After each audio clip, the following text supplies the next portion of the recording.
get these kills, you guys get Baron. And Baron is worth way more than this random top wave, right? 2 kills plus Baron is worth way more than random top wave. So this is like what allows you guys to get back into the game, you know? And then once again, we run it down mid. We don't care. We don't care about this wave. We don't care this wave is going to kill our tower. We don't care that we have Baron and we're supposed to be playing with waves, right? Because Baron buffs waves, right? It does buff your champion a little bit, but it mostly buffs waves. We don't care. We're just going to fucking walk in here. We're going to walk in here. And because we're a part of this fight, right? Again, we're going to win this fight. And you see, York's team is question mark pinging him. Right? Literally question mark pinging him. Now, the brand is question mark pinging him. Maybe it's the brand's fault for walking up and fucking dying in a 4v5 before the dragons even spawn, right? But it's solo queue. That's what's going to happen. People are going to do it, and because you're not there, you're not going to be able to affect the game at all, and you're just going to be sad, right? Like, I'm 99% sure York is making the right play here, but the right play doesn't always win in solo queue, you know? Yeah. Because now he's basically just making his own solo play, and even though he plays it pretty well, he ends up just dying for it. And now you guys have gotten Baron, you've denied Soul, you've denied his split push, and we just walk it down mid one more time, get a couple more free kills because Brand is now tilted, and we win the game. Easy peasy. Question. What's up?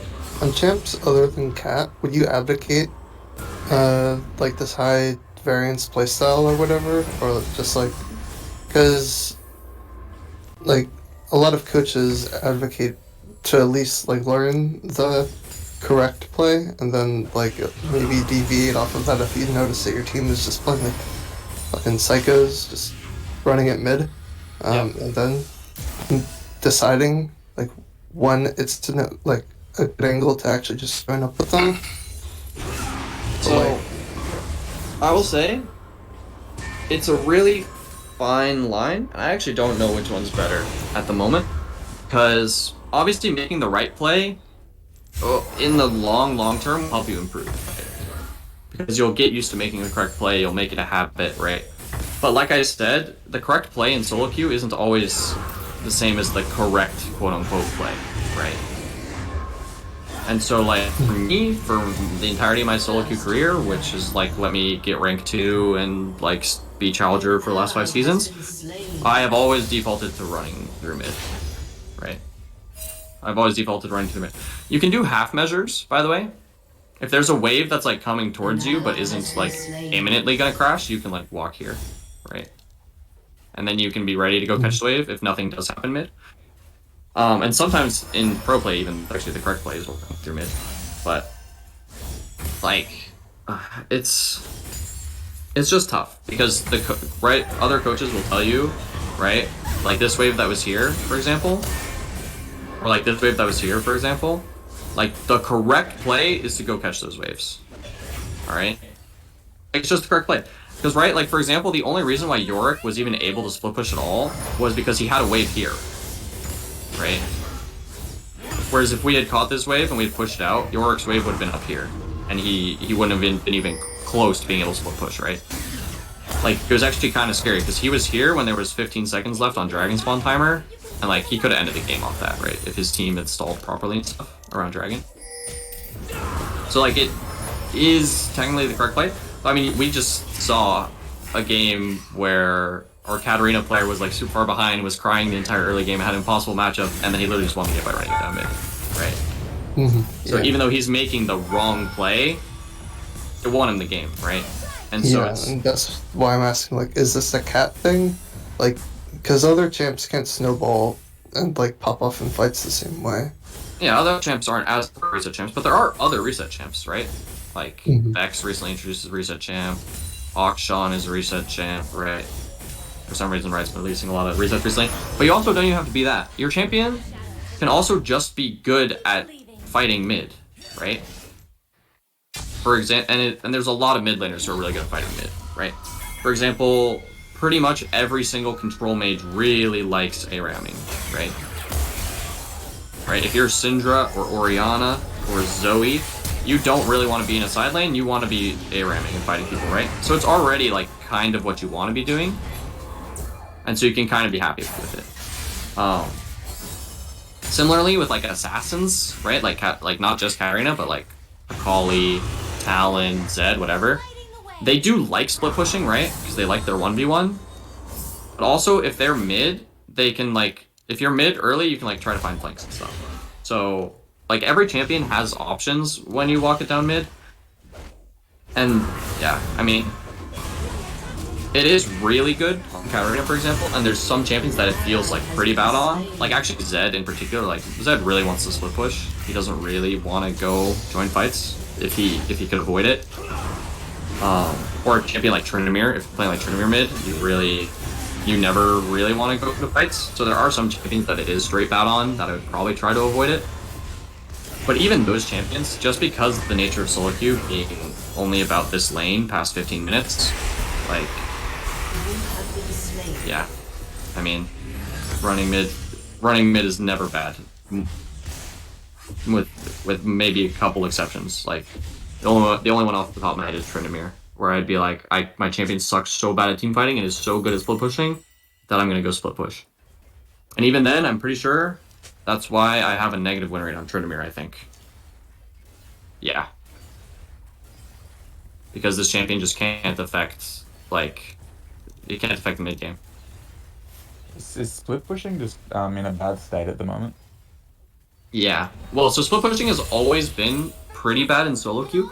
It's actually gotten better with Riot has made tier 2 towers worth like a lot of money, right?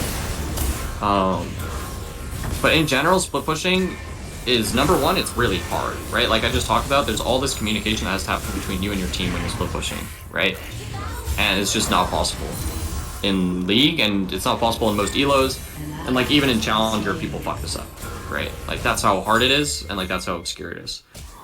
Like that's number one, and then yeah, number two is, even though Riot has made the rewards better, they're still not great, right? Like trading inhib for Baron is somewhat questionable, right? For example, and like trading tower for Dragon is also somewhat questionable, right? And like you can't trade, and like trading inhib for Soul, for example, is garbage, right? Like team with Soul is always winning out on that. And so if you're the split pusher who's like trying to take towers or trying to take inhibs, you never really want to be giving up an objective on the other side of the map, because it's not usually worth it.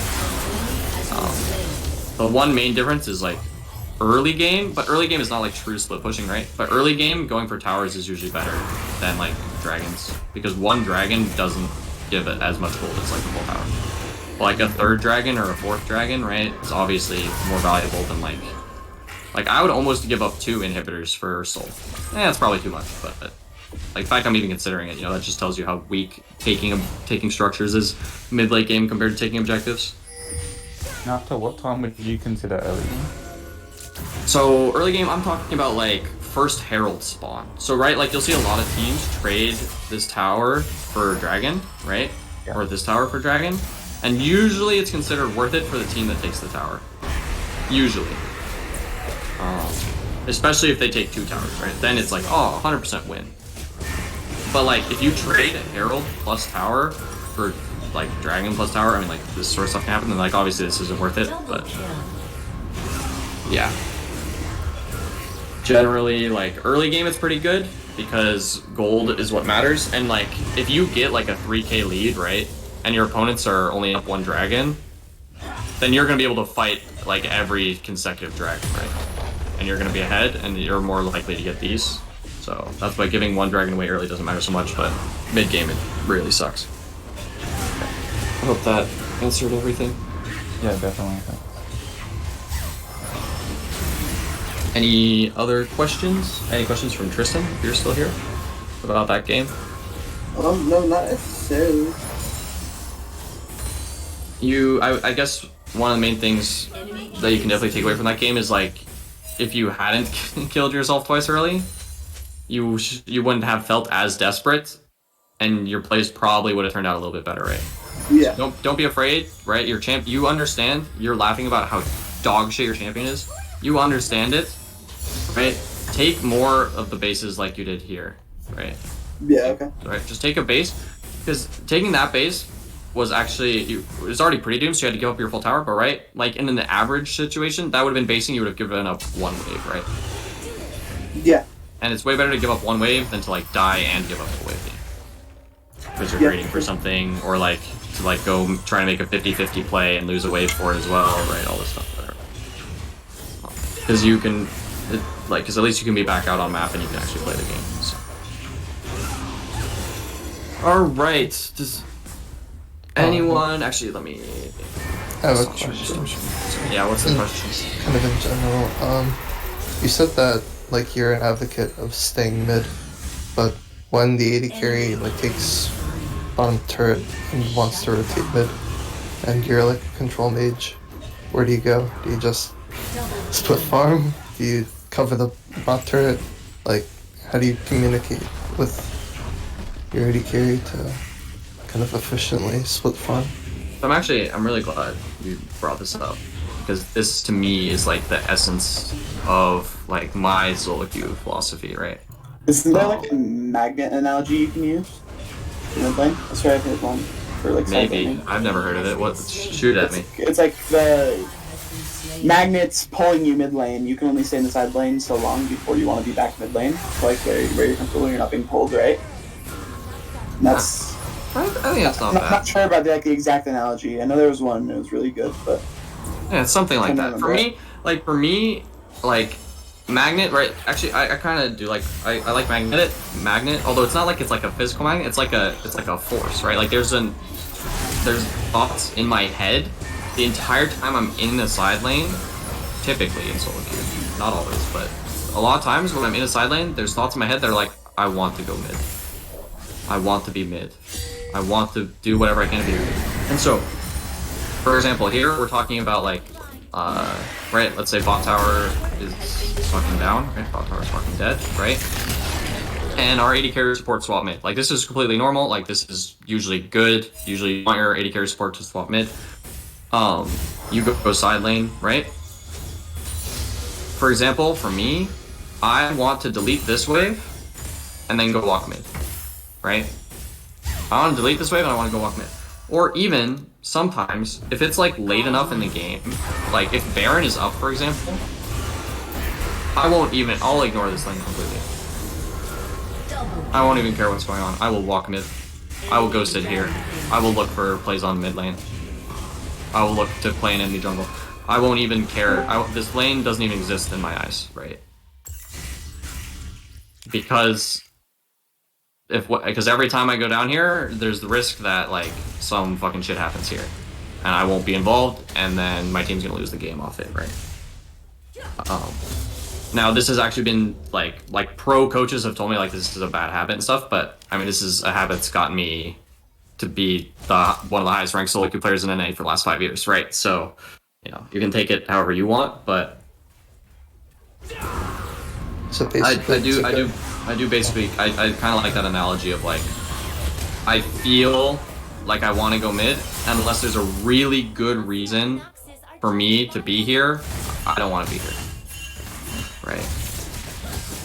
So it's really good for solo queue, but probably not competitive because it could freeze the half push wave. Well, for the issue for competitive is that if I'm here, these guys are gonna be like, this guy's trolling, right? And they're gonna be like, yo, just go split, Yeah. right? And they're gonna force us to have to try to force a play, which now the onus and the pressure has become onto us, and it's like, it's a complete disaster. Like, because I'm just sharing farm, right? Like, right now, enemy team is farming 3 waves, right? And we're farming 2. And we're just getting completely obliterated, right? They're farming 50% more than us, right? So, Yeah. like, in competitive, like, this is what's supposed to happen, right? Is like, these guys just fucking chill underneath their tower. We can't accomplish anything, and this guy is just free splitting. And also in competitive, a lot of times, this guy will legit have TP, right? And he'll be like, alright, well, if they start a fight, I'll TP. But otherwise, I'm just gonna chill, I'm just gonna go do this. And that's actually why sometimes in pro, you see people, like, like teams will just run at Baron, right? Like if this mid laner doesn't have TP, they just have to run at Baron because they realize they can't match this guy.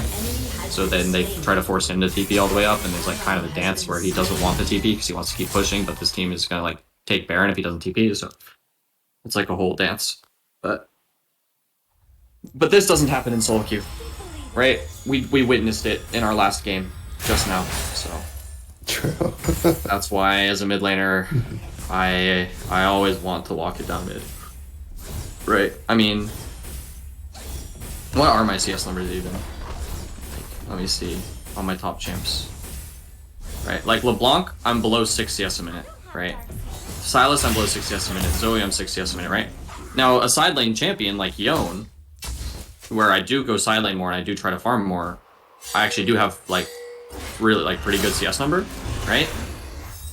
But I mean, like these CS numbers are not all that different from like your rank. I'm probably like 1 CS per minute higher than you guys or something, right?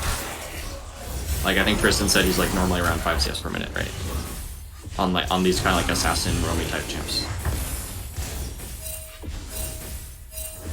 But yeah, generally I don't want to be side. I don't want to be side lane. Side laning is too cringe in solo queue because it just introduces way too many variables in the game, reduces your agency by a ton, reduces the chance that you're going to be able to influence the outgame by a ton, right? Because again, it's kind of akin to like I said, like if you want to coin flip every game, you can just pick Lulu mid, right, and hope your team wins. Side laning is kind of similar. You can go side and hope your team doesn't win. You can hope your team wins the fight here, right? You can hope that if the enemy mid laner shows up that they don't die to him, right? Well, that's a lot of hopium, right? You're hoping for a lot of things versus just going mid and having direct control over the outcome of the game, right? So that's like basically my core solo queue philosophy as a mid laner versus side laning. And some of the other coaches maybe hate me for it because like it's not the correct play, right? Like the correct play in the countering game was to catch the wave here. The correct play in the countering game was to catch the wave here. But it's solo queue, so correct play does not always win. I have a question. Sure. So the objective bounties, Your turret they has been give you extra destroyed. money if you're Your behind. team So has if destroyed a the turret. if you're behind, then The superior you tactic might get is to never extra give up. money catching the wave. But would it still be worth? If your team doesn't die, yeah. Again, you can go for the right. Let's say this turret's still up. You can go for this turret, right? And maybe it's actually is like a straight up good idea, like if you have TP, for example, and you know you can join a fight, right? But like again, you're just hoping that your team doesn't die, right? Because by the time objective bounties are in the game and like you can reasonably split push as a mid laner, right? Like your team can lose a lot more by dying than from you getting the objective bounty, and so again, it's like you're just relying on your team, right? And if you trust your teammates, then sure, go for the turret, but if you don't trust your teammates, I generally don't, because I want to like solo carry, right? I want to trust myself, then I would go mid anyway. Okay. And now it's all gonna vary, right? A little bit. For example, like if there's no objectives up for the enemy team to take and they're letting you free push, then sure, because taking this is probably worth like your 80 carry dying even or whatever, right? And like if you're like Diana and you one-shot towers and you have TP, then yeah, 100% go for this because you know you can still join the fights, right? But actually, funnily enough, even with TP, sometimes I'll still walk down mid. Because TP is actually a super useful combat summoner as well. Because if you take a huge fight, and you get down to like 1 HP, you can always base, and then TP back to like a ward or whatever, right? And rejoin a fight and basically have a full extra life, which is really, really OP. So like even as in a scenario, for example, where like let's say like dragon is spawning, and like let's say everyone is fucking like here, like ready to party, right? Right. But like let's say we have TP up, right? This would be an opportunity for us to go split push, right? Like, no one can answer us. We have TP. We can join this fight always, right? And it can feel really good. There will be situations, especially in solo queue, where I'm like, nah, fuck that. I'm just gonna go stand with my team. 5 brains strong guarantees my team doesn't randomly start a 4v5 where like it's bad for me to TP or whatever, right? And I can influence the outcome of this fight, right? And also, additionally, like I said, a lot of mid lane champions are actually really good at staring at people, right? Like if I'm a control mage, I want to be in this position. Half the assassins, I want to be in this position, right? So I can like get a flank, unless my team like guarantees me flank ward or something like that. So it's just good to be at the fight and be able to influence fights. That's pretty much it. I know I've just repeated myself like a million times, but I gotta drill it through your heads. Like grouping is good because it's how you'll win a lot of solo queue games that you would otherwise lose. Like maybe that Yorick would have won that game if he grouped mid more, right? Remember the one time he grouped mid, he killed our Katarina player. He killed Tristan. And then whenever he went to split push or he went to TP somewhere, like his team just lost the game. So yeah, So I mean, that game was like a perfect example. the moral of this lesson, I guess, is apes together strong. Yeah, pretty much. Right? League is a numbers game, right?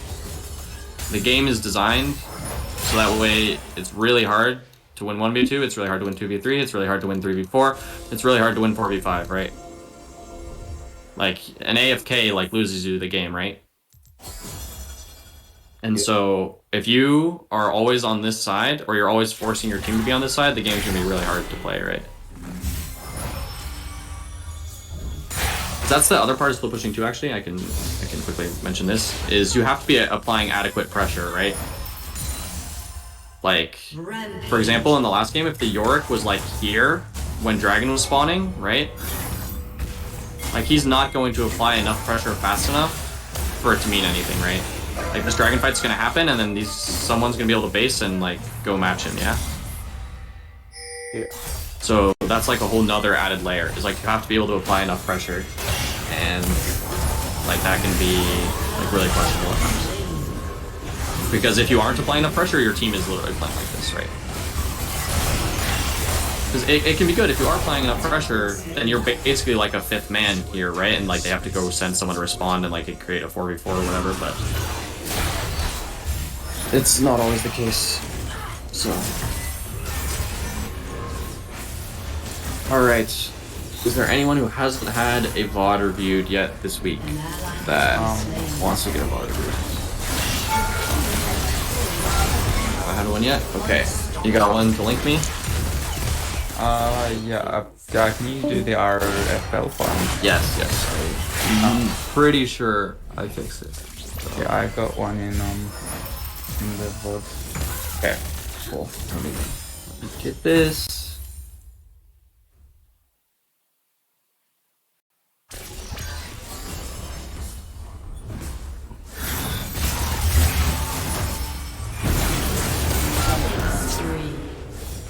Cross our fingers that this works. Alright, nice, it worked.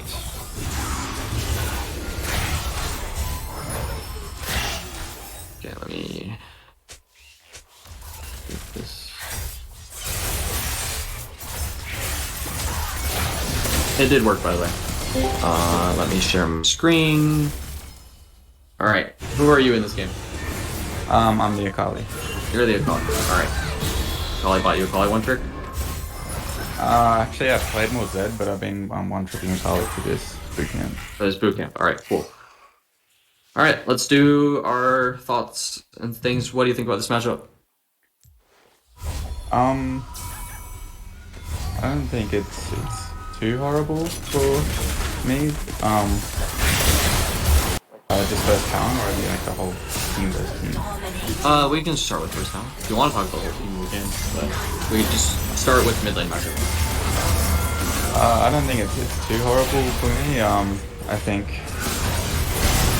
generally in my experience, first town I've had more advantage. I feel. I don't know if that's indicative.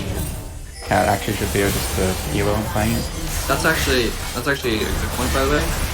So regardless of what anyone says about a matchup, if you feel a certain way about it, trust your own gut instinct. If you like trust your own self-experience, because you're probably playing the matchup in a way that's like good for you. There's a high chance your opponent is playing the matchup wrong, but like if you feel confident about a matchup, like don't let someone tell you that the matchup's complete garbage. Yeah, go ahead, continue.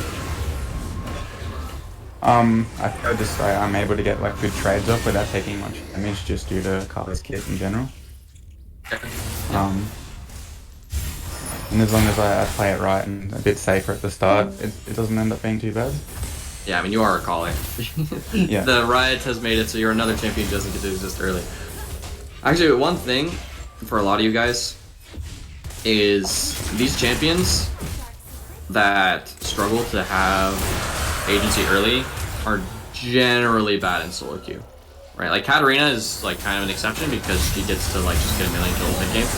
But like for example, for me, right, like you look at my top played champions, literally all of them except Yone have early game control, right? LeBlanc wins lane, Akshan wins lane, Vex wins lane, Silas can win lane, Zoe wins lanes, Viego wins lanes. Back when I played him back when he was OP, right? Yeah. So it's not like a bad thing, but for you guys who are looking to like climb, just giving yourself the chance to have more agency is always good. Alright, what do you think about this jungle matchup? Well, I was actually doing this with friends was really new, so that affected it huge. That I knew he wasn't very experienced in that role. Alright. But in general, I think Warwick has like very fast clears with good sustain, and I think he might have slight advantage early because I don't know Volley probably has a pretty good clear as well. Volley is also pretty strong in fighting, and Volley has a straight up point and click stun, right? Yeah. Which is kind of scary. But so jungle matchup's not like too crazy. What do you think about 2v2? I think early they might have the advantage, but once 6 we probably do. I would say, yeah, it's probably up in the air. Like, if you guys can one-shot someone in Warwick ult, it's really good, but it's really hard to one-shot both these guys, right? Like, this guy's got stealth, and this guy's got ult, but I think it's probably pretty close. But again, I ask every at the very beginning, because it helps. It's something you should be asking yourself at the beginning of games anyway, to keep your brain flowing, keep on top of stuff. Okay. Fine, we can see. Are we following our team, or are we going for Arrow's ward? I think I wanted to go for the ward, and then I saw the Volley Bear and just sat back with the team. I mean, it's fine, because this ward, ideally, is a fucking 120 ward, okay? It's when you place this ward. Okay, yeah. So, like, doesn't even matter. But this game, right, like, do you think the ward is, like, a good idea, or is it, like... Well, since we saw Volley, it probably not as necessary, would be my... Well, you saw him, but he could do anything, right? But yeah. Right, like, he could go anywhere, he could do anything, so it would still give you good information. Is there anything else you think about this ward, this game? It would just let me know where, like, because Volley's probably pretty good at going in early and putting pressure on early. It'd be a good idea to sort of know his path and stuff like that. Yeah, I like that. I like this is Volley Bear is like a ganking jungler, right? He's really good at ganking, so having this ward to get some information early is good, right? It's not like this is the Udyr from last game where he's gonna like full clear, right? He's a lot more likely to gank. The counterpoint to this ward this game is like this matchup is not like unwinnable for you, right? Yeah. Like there's actually a chance you can get pushed, and there's actually a chance you can go place a ward in the future, right? And generally, if you can get pushed, you don't want to place this ward like at 120. You want to go try to place this ward after like second wave or something at like 2 minutes or whatever. Yeah. But yeah, I mean, just all these like someone is echoing. You good, Max? I think that was Max. Okay, he's muted. We should be good. Oh my god. He just completely fucking stun locked me. What the fuck was I talking about? Ward. Oh yeah, the reason why I'm like asking you these questions is just because these are questions that all of you guys should be asking yourselves at the beginning of all your games, just to help keep yourself stay focused. It's actually so OP. I haven't talked about this recently. I only really talked about this like first, second day. It's super OP to ask yourself these questions because number one, like you plan your intentions right for the game. I'm gonna kill myself if I write all these words, so I'm probably not gonna do it. But right, so number one is you plan out your intentions for the game, and having intentions and plans for a game is always better than just like doing everything reactively. Yeah. If you're like at a really high level, you can have plans a minute and a half advance, and like if you execute on them, it's the best feeling in the world. Number two is it helps you stay focused, right? Like a lot of times it's really easy to AFK, to autopilot in the early game and not really be paying attention to what's going on. But like thinking about your matchup, thinking about your jungle matchup. Oh yeah, I mentioned like even you could, if you wanted to talk about your matchup into the team, that's even fine. Although usually that comes a bit later, right? When we get into like team fights sort of stuff. Like that's why I asked you about mid 2v2s, because that's like can happen early game, right? Whereas like you're probably not fighting these guys early. But so it helps you keep your focus up as well. And then also it helps you build good habits, because it's just a good habit to think about your matchup and think about jungle matchup and think about jungle pathing, and it's something that will like help carry over as you get better and higher elo. Right, so like what elo are you actually? I'm unranked at the moment. Unranked. Alright, cool. So I'll just default assume you're like silver 4, because that's what like the average is, right? So you're probably not like super used to like jungle tracking, for example, right? Yeah. But like, yeah, I've been trying since this was, but like in theory, as you go up in elo, right? Like if you think about this guy and you think about like, oh, he's a ganking jungler, right? And you have that in your mind over the course of like many games, you'll start to get a feel for how ganking junglers path, and you'll have an easier time doing jungle track in the future, right? So it helps you in the future, and also you will get better at it over time, right? So like here, right, like you said like I feel like I win early and this sort of thing, stuff, blah blah blah blah, right? At like the highest level, at like the very top end, you can fine tune it over enough games, especially for those of you who are like 1 or 2 tricks, right? Like you'll be able to fine tune over enough games that maybe you could be like, and now I'm just gonna start saying bullshit. I don't know if this is true for this matchup, but you could be like, okay, I lose level 1, but I can actually win level 2 if I go E, because I have this Ignite start and I have Doran's Ring and I have a bunch of damage and I can actually one-shot him at level 2, but I need to be really careful because he's gonna have push at level 1, and so then he's gonna hit level 2 first off the next wave. But if I like play to trade and use some of my potions early, like I can contest push, right? You can have this whole fucking plan in your head, and you'll have it all fine-tuned because you've done it so many times, and like you can be thinking at like a higher plane, right? Than just like, oh, I win this matchup, right? You're just a step ahead of everyone. You're 2 steps, 5 steps ahead of everyone, whatever, right? So yeah, that's why I love those questions so much. But here we're just kind of chilling. I do really like, by the way, that you were here right away and you were hitting the wave. Yeah, I was trying to get this push as fast as I could because I knew he'd beat me as soon as like. Yeah, if this guy's giving you push, take it, right? Especially in this kind of matchup is a matchup that I would call a fucking fight to the death matchup, right? Yeah. Whoever can fight the other one to the death and wins the lane, right? And getting push actually helps you achieve this because you will hit your level spikes first. If you get pushed, you'll hit level 2 first, you will hit level 6 first, and you will be able to fight to the death more efficiently. There's also a higher chance your opponent will have to use spells to clear the wave, in which case we're chilling. Yeah.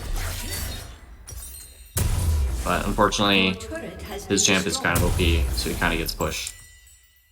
Yeah, I just conceded that. It's honestly more like your champ is weak. You could have walked up again, like I don't know if you were here for the Poppy VOD. Wait, was this Poppy VOD? No, it was the Katarina VOD. You were here for that, yeah? Yeah. Yeah, and I mentioned like, your health potions are meant to be used early, right? So don't be afraid to use them, right? Walk up, get some CS, right? Do some trades, use your potion. Because, like, yeah, they're meant to be used early, so that way, like, maybe you could have stopped this situation from happening, right? If you had traded a bit more aggressively or whatever, like walked up, whatever. But yeah, like, this is fine because you are a Kali. Double kill. You have an option here, right? Red Jack. Yep. Do you know what it is? Is it trying to freeze? Yeah. Yeah. This is actually another use for your potions early game, is you can use them to freeze. You can go Yeah, I stand think- right here and I tank think the I creeps sort of for like thought 5 about it seconds and you there. can freeze. I think that was why I sort of started, but then I wasn't sure if I'd take too much damage. It's always an option, especially when you're in these fight to the death melee versus melee matchups. Freezing is really OP. Because if the wave is stuck here and you're farming from here, he can never fight you to the death, right? His win condition is like kind of gone. Yeah. At least to win lane. Now, it's solo queue, people will just ditch lane and roam. So that's why freezing is always like a question mark. That's why I say it's an option and not like the correct play definitively 100% of the time, but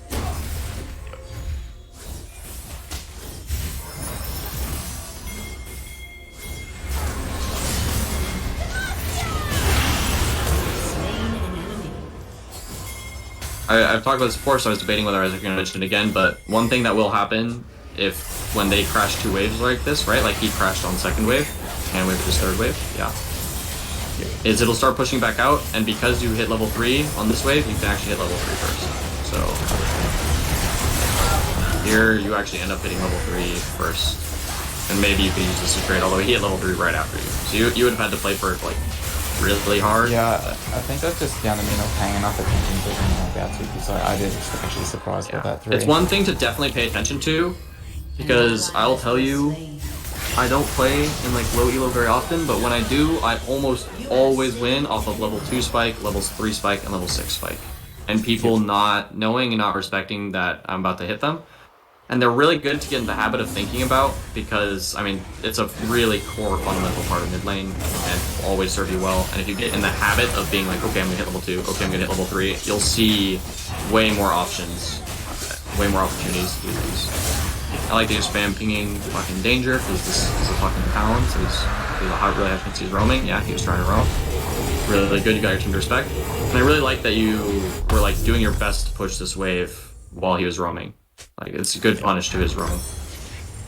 Because now you have push, and you have this wave, so like this trade probably would have been bad if your wave wasn't hitting at the time, for example.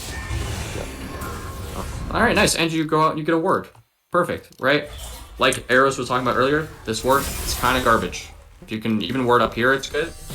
Because the problem with this ward is like, this is actually a really natural... This is actually a really natural gank path, right? Yeah. Which is why you'll see mid laners ward here, even though you're like, it's not in the bush, it's kind of weird. It's because it sees this, right? Yeah. It can no longer make this gank path work. But I'm actually just happy that you warded. Yeah. Because because this was actually like your optimal time to work, because you were fucking stuck under tower the entire game, right? So far. And if you didn't ward now, you were gonna have 2 wards sitting here in the tournament. So you're actually already warding better than almost every other player who I've talked to in this boot camp. So good shit. Yeah. All right. Yeah. We go unlucky with the fight. It's fine. You know, I don't care. Honestly, this shit'll happen, right? At least you had a ward when you made the play, right? So you knew there wouldn't be a Volibear coming at you and killing you from here. Yeah. Right? Because imagine if you flashed in and Volibear was here, right? Like, it's a guaranteed bad play, because at worst you're trading 1-1, right? Yeah. And you're using all your summons and things like that, so. I'm okay with this. One big consideration I would have, right, is when you're playing a champion like Akali, who really, you like building Zonia, right? Yeah. Zonia is just really good on your champ. When you're against double AD mid jungle like this, get Seekers. Yep. Just buy Seekers. It's so OP, right? You can imagine, as Akali, when someone buys Merc Treads against you, how annoying it is, right? Yeah.